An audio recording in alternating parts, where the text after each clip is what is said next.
911, what is your emergency? Sorusuna verilen cevap bazen korkunç bir trajedinin perdesini aralar. 8 Ağustos 2007'de Florida'nın kavurucu sıcağında 7 yaşındaki Adriana Hutto'nun cansız bedeni ailesinin bahçesindeki şişme havuzda bulunduğunda herkes bunun talihsiz bir kaza olduğunu düşünmüştü. Ancak olayın tek görgü tanığı olan 6 yaşındaki küçük kardeşi AJ'in titreyen sesiyle anlattıkları tüm kasabayı dehşete düşürecek o karanlık gerçeği adeta fısıldıyordu. Şimdi hazırsan anlatıyorum.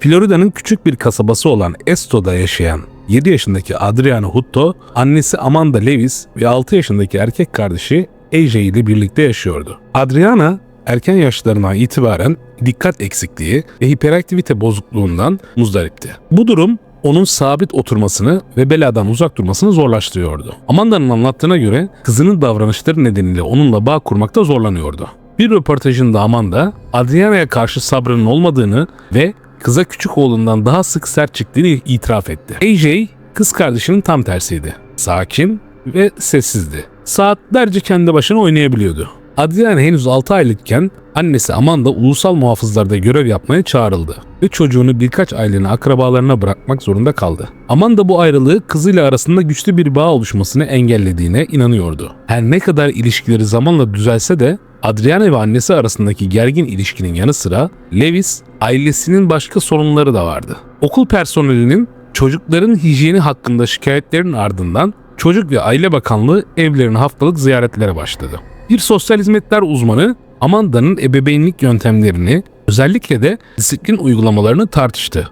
Evde yapılan inceleme sosyal hizmetlerin endişelerini doğruladı. Ev kirli ve ayrıca kötü kokuyordu. Çocuk odasında hiç oyuncak yoktu. Amanda tüm oyuncakları çocuklara ceza olarak bankaya sakladığını açıkladı. Ancak müfettişler daha sonra orada hiç oyuncak bulamadılar. Trajediden 3 ay önce Amanda'nın çalıştığı bakım evindeki iş arkadaşları ondan rahatsız edici itiraflar duydular. Adriana, annesinin arabasının içini bir kalemle mahvettikten sonra Amanda kızı öldürmek istediğini ağzından kaçırmıştı.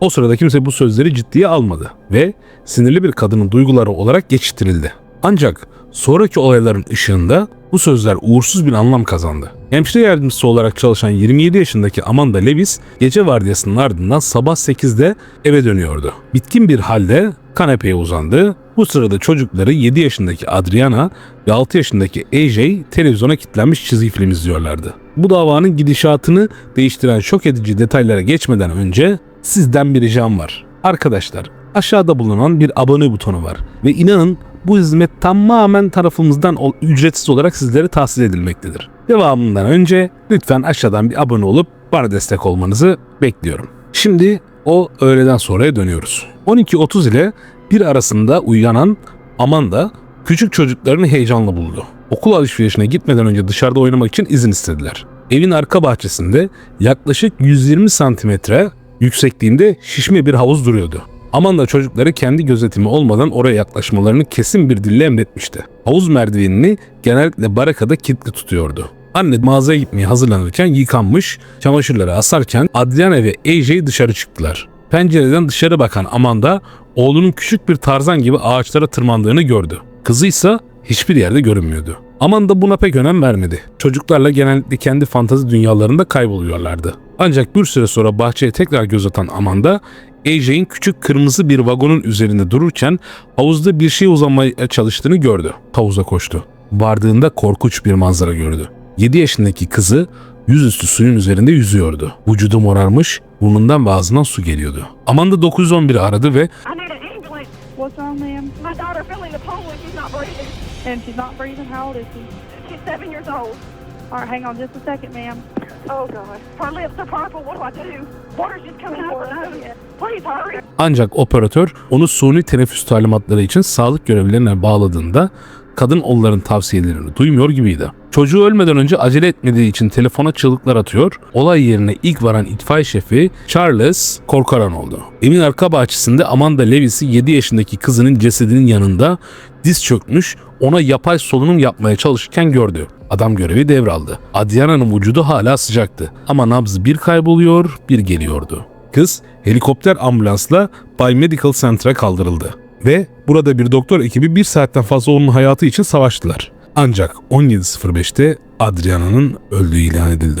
Trajedinin yaşandığı yerdeki emareler, işaretler gerçekleşmeyi bekleyen bir kazaya işaret ediyordu. Havuza dayanmış bir çocuk vagonu ve hemen yanında duran bir çocuk bisikleti vardı. Müfettişler olayların sırasını yeniden kurulamaya çalışarak bu ayrıntıları dikkatle belgelediler. Corcaro'nun görüşüne göre Adriana vagonu bir merdiven olarak kullanmış, havuzun kenarına tırmanmış ve ardından kafasını çarparak suya düşmüş olabilirdi. Bu versiyon kızın alnındaki morluklar ve sıyrıklarla tutarlıydı. Vagon ve bisiklet bunların kökenini açıklıyordu. Amanda'nın kızının ölümüne verdiği tepki birçok soruyu beraberinde getirdi. Adriana hastaneye götürülürken sağlık görevlileri Amanda'yı şok içinde gördüler. Bu stresli durumlarda oldukça uyumluydu. Ancak hastanede kadın farklı davranıyordu. Dr. Fox, kızın durumu hakkında rapor vermek için yanına geldiğinde Amanda kayıtsızca otomatların nerede olduğunu sordu. Bu konuşma doktoru rahatsız etti ve 1 saat sonra Adriana'nın ölüm haberini vermek için anneye döndüğünde kadın hiçbir duygu belirtisi göstermedi. Kayıt bölümündeki tanıklar da Amanda'nın tuhaf soğukkanlılığını fark ettiler. Kadın sakin bir şekilde ölü çocuğunun yattığı odaya girdi, saçını okşadı, alnından öptü ve dışarı çıktı. Kızının ölümünden 3 saatten kısa bir süre sonra dedektifler Amanda'yı hastanede buldular. Onunla olayın koşulları hakkında konuşmak istediler. Amanda polise kendi versiyonunu anlattı. Kızın vücudundaki darbe izleri sorulduğunda Amanda muğlak cevaplar verdi. Adriana'nın kardeşiyle tartışmış olabileceğini ve kardeşinin ona vurmuş olabileceğini öne sürdü. Soruşturma daha sonra bu versiyonları reddetti. Yapılan inceleme, morluklara neden olan darbelerin ölümden kısa bir süre önce bir yetişkin tarafından vurulduğunu kanıtladı. Amanda hastanedeyken müfettişler endişe verici bir ifade duydular. O sırada çocuğa bakan AJ'in büyük anne ve büyük babası çocuğun kız kardeşinin ölümü hakkında şok edici bir hikaye anlattığını bildirdiler. AJ, annelerin Adriana'yı yaramazlık yaptığı için ceza olarak boğduğunu iddia ediyordu. Kolluk kuvvetleri derhal çocuk psikologlarıyla temasa geçti. Aynı gün AJ onların huzurunda 2 kez sorgulandı. Onu havuza kim attı? Annem. Annem kimi havuza attı? Kız kardeşimi. diye. O bağırdı. AJ polisi ara. 6 yaşındaki çocuk sözlerini tekrarladı. Adriana oturma odasının her yerinde, hatta televizyona bile cam temizleyicisi sıkarak annesini öfkelendirmişti. Bunun üzerine Amanda kızı yakalamış ve başını defalarca suyun altına sokmuştu. Kız kardeşim beni ıslattı ve her şeyin güzel kokmasını sağlayan bir şeyler sıktı ve yapmaması gereken şeyleri yaptı. Bu yüzden annem ona kızdı ve onu havuza attı, dedi AJ. Olayın nasıl gerçekleştiğini ayrıntılarıyla anlattı ve hatta gösterdi. Çocuğun kendi versiyonuna sadık kalmasındaki ısrara rağmen hikayesinde bazı çelişkiler ortaya çıktı. İlk başta annesinin kız kardeşini boğduğunu kendi gözleriyle gördüğünü iddia etti. Ancak sonra o sırada başka bir yerde oyuncak tabancayla ateş ettiğini ağzından kaçırdı. AJ ayrıca Amanda'nın Adriana'yı parka götürdüğünü ve orada suyun altına ittiğini de belirtti. Ancak o parka nasıl gittiklerini açıklayamadı. Oğlunun ağzından çıkan suçlamaları öğrenen Amanda bunları saçmalık olarak nitelendirdi. Polis bir ikilemle karşı karşıyaydı. Bir yanda 6 yaşındaki bir çocuğun ifadesi %100 güvenilir olamazdı. Bu yaşta fantazi ile gerçeklik arasındaki çizgi hala çok ince ve çocuk kız kardeşini kaybederek ağır bir psikolojik travma yaşamıştı. Bu hafızasını etkilemiş ve gerçekliği çarpıtmasına neden olmuş olabilirdi. Ancak AJ'in sözlerini tamamen reddetmek de bir seçenek değildi. Çok fazla ayrıntı bunun sadece çocuksu fantaziler olmadığını gösteriyordu. Müfettişler Lewis ailesinin geçmişini derinlemesine araştırmaya karar verdiler ve kısa bir süre sonra korkunç bir şeye rastladılar. Amanda'nın 17 yaşındaki şüpheli koşullar altında bir çocuğunu daha kaybettiği ortaya çıktı. 6 aylık kızı Alexis uykusunda ölmüştü. Ölüm bir epileptik nöbete bağlandı. Ancak şimdi buna dair şüpheler uyandı. Adriana ihmalkar bir annenin gözetimi altında ölen ikinci çocuk olabilir miydi? Polis bu gerçeği görmezden gelmeyeceklerini hissetti. Trajediden 1 ay sonra Amanda Lewis tutuklandı. 1. derece cinayet ve çocuk istismarı ile suçlandı. Savcılık ona 10 yıl hapis cezası getiren kasıtsız adam öldürme suçundan bir savunma anlaşması teklif etti. Bu, AJ'in annesine karşı tanıklık etmek zorunda kalacağı tam bir davadan kaçınmayı sağlardı. Ancak Amanda suçsuzluğu konusunda ısrar ederek bu teklifi reddetti. Dava 2008'de mahkemeye taşındı. Savunma, yaşı ve travması nedeniyle AJ'in tanık olarak güvenilmez olduğunu öne sürerek ifade vermesini engellemeye çalıştı. Ancak mahkeme çocuğun tanıklık edebileceğine karar verdi ve kürsüye çıktı. Davanın en dramatik anlarından biri oldu. AJ mahkeme salonuna girdiğinde ilk başta tam önünde oturan kendi annesini bile tanımadı. Çocuk soruları sakin bir şekilde yanıtladı ve annesinin odada olmadığına dair güvence verdi. Aniden Amanda ağlamaya başladı ve bu çocuğun kafasını karıştırdı. Ancak savcı AJ'in iki avukatın arasındaki kadına daha yakından bakmasına ısrar etti. Sonunda çocuk annesini tanıdı ve gözyaşlarına boğuldu. Orada bulunanlar bu manzara karşısında kayıtsız kalmadılar. Kendini toparlayan AJ o günün olaylarını aşağı yukarı tutarlı bir şekilde yeniden anlatabildi. Annesinin Adriana çığlık atmasın diye elini kızın yüzüne bastırırken başını suyun altına ittiğini gördüğünü onayladı. Çocuk tekrar nasıl boğduğunu ve yardım için nasıl yalvardığını gösterdi. Bu ifade jüri üzerinde iç karartıcı bir etki bıraktı. Ardından AJ'ye müfettişlerle yaptığı görüşmeler sırasında çizdiği resimler gösterildi. Çocuk Amanda Adriana'yı boğarken kendisinin korku içinde bir ağaç dalından onu izlediğini doğruladı. Bu çizimler AJ'in ifadesinin tüyler ürpertici bir inandırıcılık kazandırdı. Savunma ise 7 yaşındaki tanığın ifadesinin güvenilirliği konusunda şüphe uyandırdı. Avukatlar bu yaştaki bir çocuğun çok savunmasız olduğunu ve fantezi kurmaya meyilli olduğunu vurguladılar. Savunmanın görüşüne göre AJ, kız kardeşini kaybetmenin üzüntüsü ve yetişkinlerin yönlendirici sorularının etkisiyle cinayet hikayesine uydurmuş olabilirdi. Dahası savunma, çocuğun Amanda'dan hoşlanmayan büyükanne ve büyükbabası tarafından beyninin yıkandığını ima etti. Avukatların bir diğer argümanı ise Adriana'nın ölümünün kazara boğulma ile açıklanabileceğiydi. Kızın vücudundaki morlukların iddiaya göre daha önce aktif oyunlar ve kardeşiyle olan atışmalar sonucunda ortaya çıktığını söylediler. Adriana'nın öldüğü gün yemek yememiş olmasını ise savunma, iştahı bastırabilen dikkat eksikliği ve hiperaktivite bozukluğu ilaçların yan etkileriyle açıkladı. Tüm bunlar savunmanın görüşüne göre trajik ama kasıtsız bir olayı işaret ediyordu. Savcılık ise kazara boğulma versiyonuna şüpheyle yaklaştı. Ne de olsa havuz sadece 80 ila 90 santim derinliğindeydi. Adriana'nın boyu ise neredeyse 120 santimdi. Yani kız sadece suya düşmüş olsaydı hemen ayağa kalkabilirdi.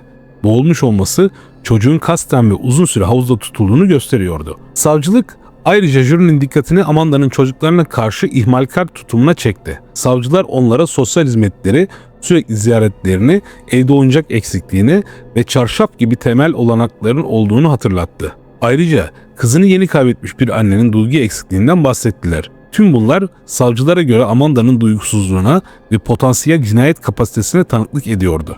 Önemli bir kanıtta Amanda'nın Adriana'dan kurtulmak istediğinden bahsettiğini duyan iş arkadaşlarının ifadesinden geldi. Özellikle arabanın içini bir kalemle kirletmesi olayı ve kızına yönelik doğrudan tehditleri çok belirleyiciydi. Savcılar bu olayların sanığın gerçek yüzünü, yani zalim ve dizginlenemeyen bir kadın olduğunu gösterdiğini savundular. 4 günlük duruşmaların ardından jürinin oy birliğiyle bir karara varması sadece 2 saat sürdü. Amanda Lewis'i 1. derece cinayet ve çocuk istismarından suçlu buldular. Yargıç cezayı açıkladı. Şartlı tahliye imkanı olmaksızın ömür boyu hapis. Mahkemenin kararını duyan Amanda tüm dava boyunca olduğu gibi sakin ve bir nebze mesafeli görünümünü koruyarak hiçbir duygu göstermedi. Avukatları jürinin kararını fahiş bir hata olarak nitelendirdi ve müvekkillerinin serbest bırakılması için savaşacaklarını söylediler. Amanda Lewis davası Amerika Birleşik Devletleri'nde büyük bir ses getirdi. Birçoğu kendi görüşlerine göre tesadüfler zinciri ve kusurlu bir adalet sisteminin kurbanı olan bekar anneye sempati duyduğunu ifade etti.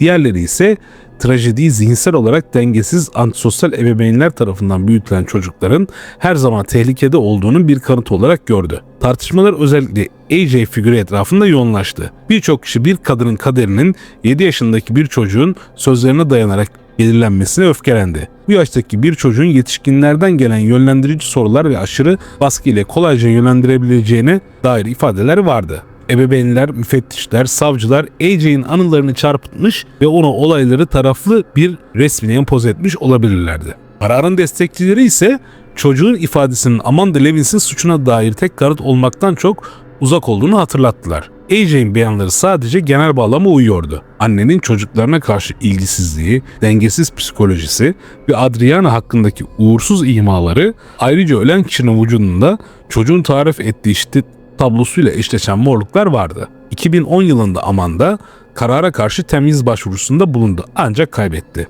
O zamandan beri Lowell Islak Kurumu'nda cezasını çekmeye devam ediyor. Az sayıdaki röportajında kadının her zaman masum olduğunu beyan ediyor ve adalet umuyor. Adriana Hutto'nun Hikayesi muhtemelen hiçbir zaman kesin bir sonuca ulaşmayacak. İçinde şiddetli tartışmalara yol açan çok fazla acı verici an ve gri alan var. Bir kişi bir çocuğun sözlerine dayanarak ömür boyu hapse mahkum edilebilir mi? Amanda Lewis gerçekten cinayet işleyebilecek hasta ve zalim bir anne mi, yoksa kadın sadece sinsi bir tesadüfler zincirinin rehinesi mi oldu? Herkes bu soruları kendi cevaplarını arayabilir. Şüphe götürmeyen tek şey 7 yaşındaki Adriana'nın ölümünün onarılmaz bir trajediye dönüştüğüdür. Bu tarz davaları seviyorsanız şuralarda bir yerden çıkan kartları tıklayarak diğer hikayelerime gidebilirsiniz.